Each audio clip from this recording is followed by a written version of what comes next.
Hey friends, Radhe Radhe. Welcome back to our channel that is Gyani politics. आज हम discuss करने जा रहे हैं फेडरलिज्म के बारे में। तो फर्स्ट ऑफ ऑल मैं जानता हूं दोस्तों, जो भी मेरी वीडियो देख रहे हैं, अब बहुत सारे ऐसे लोग होंगे जिनको फेडरलिज्म के बारे में मालूम नहीं होगा कि वर्ड क्या है, इसका मतलब इंडिया में कैसे वर्क करता है। तो फर्स्ट ऑफ ऑल आपको बता दूं, फेडरलिज्म एक सिस्टम है गवर्नमेंट का जिसमें पावर को डिवाइड कर दिया जाता है सेंटर और उसके कॉन्स्टिट्यूएंट पार्ट्स, जिसे हम प्रोविंस या रीजनल लेवल कहते हैं। तो वैसे तो बात करें, फेडरलिज्म दो प्रकार का होता है। In federalism system two seats of power autonomous in their own sphere. Basically federalism को दो पार्ट में डिवाइड किया गया है।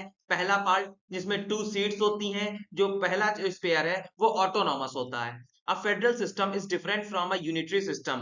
Sovereignty is constitutionally split between two territorial levels. तो बेसिकली इस जो टॉपिक है, बेसिकली फेडरलिज्म एक प्रकार से अलग होता है, थोड़ा यूनिटरी सिस्टम। यहाँ पे बेसिकली सर्विनिटी को स्प्लिट कर दिया जाता है दो लेवल पे।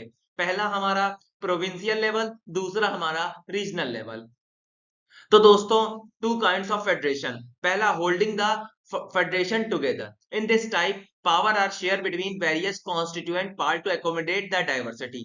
तो बेसिकली जो हमारा पहला पार्ट है उसका नाम है होल्डिंग टुगेदर द फेडरेशन। इसमें पावर है कॉन्स्टिट्यूएंट पार्ट में सेपरेट कर दी जाती है, जिससे पूरा प्रदेश को कंट्रोल किया जा सके।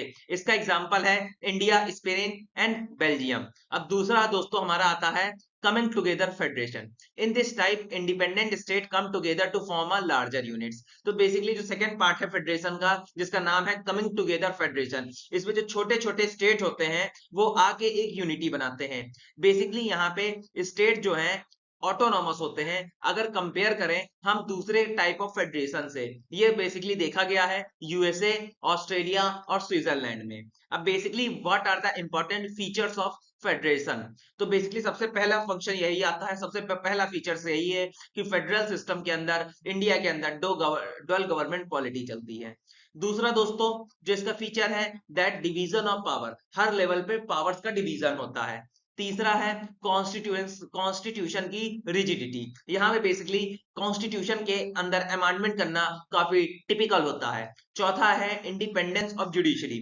फेडरल फॉर्म ऑफ सिस्टम में बेसिकली जो जुडिशरी होती है वो इंडिपेंडेंट होती है, ना तो वो एग्जीक्यूटिव के हाथों होती है ना तो वो लेजिस्लेटिव के हाथों होती है। पांचवा जो इंपॉर्टेंट फीचर्स है फेडरेशन के अंदर, जो कि सिटीजनशिप। छठा है बाई कैमरलिज्म। तो दोस्तों, फेडरलिज्म इन इंडिया। अब इंडिया के लेवल पे फेडरलिज्म किस प्रकार से वर्क करता है उसको हम समझने जा रहे हैं। India is a federal system but more till towards a unitary system. Basically अगर देखा जाए तो जिस प्रकार का गवर्नमेंट चल रही है उस प्रकार से इंडिया में तो फेडरल सिस्टम है, लेकिन जो ये फेडरल सिस्टम है उसका झुकाव कहीं ना कहीं यूनिटरी सिस्टम ऑफ गवर्नमेंट में है। It's sometimes quasi-federal and it features federal and unitary system. जो इंडिया में फेडरलिज्म चलता है उसको हम क्वासी फेडरल कहते हैं। क्यों? क्योंकि यहाँ पे फेडरलिज्म और यूनिटरी सिस्टम दोनों वर्क करता है। अब बेसिकली इंडियन कॉन्स्टिट्यूशन का आर्टिकल 8A फर्स्ट क्या कहता है? India that is Bharat be union of state. तो बेसिकली जो आर्टिकल फर्स्ट है कॉन्स्टिट्यूशन का, वो कहता है कि इंडिया, जिसको हम हिंदी में भारत कहते हैं, ये बेसिकली यूनियन ऑफ स्टेट है। और बेसिकली जो हमारा कॉन्स्टिट्यूशन है उसमें वर्ड फेडरल का कोई भी जिक्र नहीं मिलता। Element of federalism was introduce in the modern India. Basically जो हमारे एलिमेंट्स हैं फेडरलिज्म के, ये बेसिकली मॉडर्न इंडिया में पाए जाते हैं। Basically government of India act 1990, जिसमें बेसिकली सेंटर और प्रोविंशियल लेवल पे सेपरेशन ऑफ पावर की बात की जा रही है। अब federal features of Indian union. अभी दोस्तों हमने सिर्फ फेडरल फीचर्स पढ़े ऑल ओवर लेवल पे, अब हम इंडिया के लेवल पे फेडरल फीचर्स को पढ़ेंगे। तो वही दोस्तों, बेसिकली फेडरलिज्म इंडिया में गवर्नमेंट को दो पार्टों में डिवाइड किया गया है, सेंटर एंड स्टेट। बेसिकली जो पावर्स का डिवीजन किया गया है सेंटर और स्टेट को, इनको तीन लिस्ट के अंदर रखा गया है, union list, state list and concurrent list. अब दोस्तों हमारा अगला फीचर है इंडियन यूनियन के अंदर फेडरलिज्म का, that is supremacy of constitution. The basic structure of constitution indestructible as laid out by judiciary. The constitution is supreme law in India. तो basically federalism जो इंडिया के अंदर वर्क करती है वो कहती है कि भारत का संविधान सुप्रीम है, ठीक है। और बेसिकली जो हमारा सुप्रीम कोर्ट है एक प्रकार से पेरेंट काम करता है for protection of our constitution. अब अगला फीचर है that is independent judiciary. The constitution provide an independent and integrated judiciary. जो हमारा संविधान है वो एक प्रकार से इंडिपेंडेंट मतलब विदाउट जो हमारी जुडिशरी है ना ही एग्जीक्यूटिव ना लेजिस्लेटिव के कंट्रोल में है, तो एक प्रकार से इंडिपेंडेंट है और इंटीग्रेटेड और किसी से जुड़ी हुई नहीं है। The lower and the district courts are the bottom levels.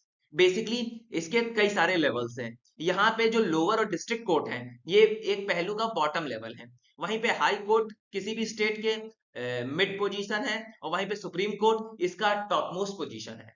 Basically जितने भी कोर्ट्स हैं इंडिया के अंदर वो सबऑर्डिनेट माने जाते हैं सुप्रीम कोर्ट के अंदर। अब बेसिकली इधर एक आपके विंडो पे एक पिक्चर आ रही होगी, उसको हम देख लेते हैं। तो basically single party, decline of parliament और इफेक्टिव अपोजिशन की वजह से जो फेडरलिज्म फैला। ठीक है, अब हम दोस्तों डिस्कस करेंगे unitary features of Indian union. पहला है दोस्तों flexibility of constitution. The constitution is meant to be flexible and rigid. ऐसा माना जाता है जो भारत का कॉन्स्टिट्यूशन है वो फ्लेक्सिबल भी है और रिजिड भी है। Central provision of the constitution can be easily amended. Centre अगर चाहे तो जो कॉन्स्टिट्यूशन है उसको बहुत इजिली चेंज कर सकता है। In case amendments seek to change the aspects of federalism, the provision bring such amendments not easy। लेकिन दोस्तों अगर कॉन्स्टिट्यूशन के अंदर कोई ऐसा चेंजमेंट लाना पड़े जो फेडरलिज्म के लिए खतरा है तो ये इसका अमेंडमेंट बहुत ही टफ है। अब basically more power vest with the centre.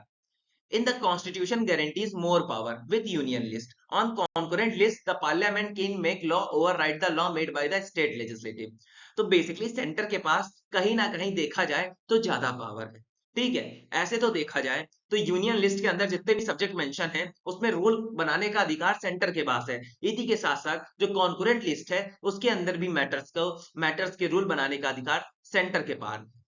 The parliament can also make law regarding the subject in the state list। और बेसिकली जो हमारा सेंटर है और जो पार्लियामेंट है उसके पास ये भी अधिकार है कि वो स्टेट लिस्ट के अंदर जो मेंशन सब्जेक्ट है उसके अंदर भी रूल बना सकते हैं। अब दोस्तों अगला हमारा यूनिटरी फीचर है unequal representation of states in the Rajya Sabha. Basically जो रिप्रेजेंटेशन है स्टेट्स का राज्यसभा में अगर देखा जाए तो होना तो पॉपुलेशन के हिसाब से था। जैसे कि यूपी में 31 सीट्स दी गई हैं, गोवा में 1 सीट्स दी गई हैं। ठीक है, अब basically the executive is not a part of legislative in India. The executive in both centre and state is a part of legislature. Basically India के अंदर जो एग्जीक्यूटिव है, ठीक है, basically in executive both centre and state is a part of legislature. Executive में देखा जाए तो हमारे जितने भी सेंटर हैं और स्टेट है वो पार्ट है लेजिस्लेचर का। दो against the principle of division of power between different organs of government. और कभी कभी ये डिफरेंट ऑर्गन्स ऑफ गवर्नमेंट के अगेंस्ट चले जाते हैं रूल्स बनाने के चक्कर में। Lok Sabha is more powerful than Rajya Sabha. अब बेसिकली ऐसा माना जाता है, बेसिकली जो लोकसभा है वो अपर हाउस है। इसमें जो पीपल्स आते हैं वो डायरेक्टली सिटीजन से इलेक्ट होके आते हैं, इसलिए लोकसभा कहीं ना कहीं ज्यादा पावरफुल मानी जाती है एज कंपेयर टू राज्यसभा। और मनी बिल भी केवल लोकसभा में ही इंट्रोड्यूस किया गया है दोस्तों। अब जो हमारा आखिरी कॉन्सेप्ट है that is emergency power. The centre is provided with emergency power. तो बेसिकली सेंटर के पास इमरजेंसी पावर प्रोवाइड की गई है। ठीक है, and centre has increase the control over status. और जिसकी हेल्प से इमरजेंसी की पावर्स की हेल्प से सेंटर कभी कभी कंट्रोल ले लेता है स्टेट का। ठीक है, और बेसिकली जो इमरजेंसी पावर है वो 3 क्षेत्रों में प्रोवाइड की गई है, 352, 356 एंड 350, 360।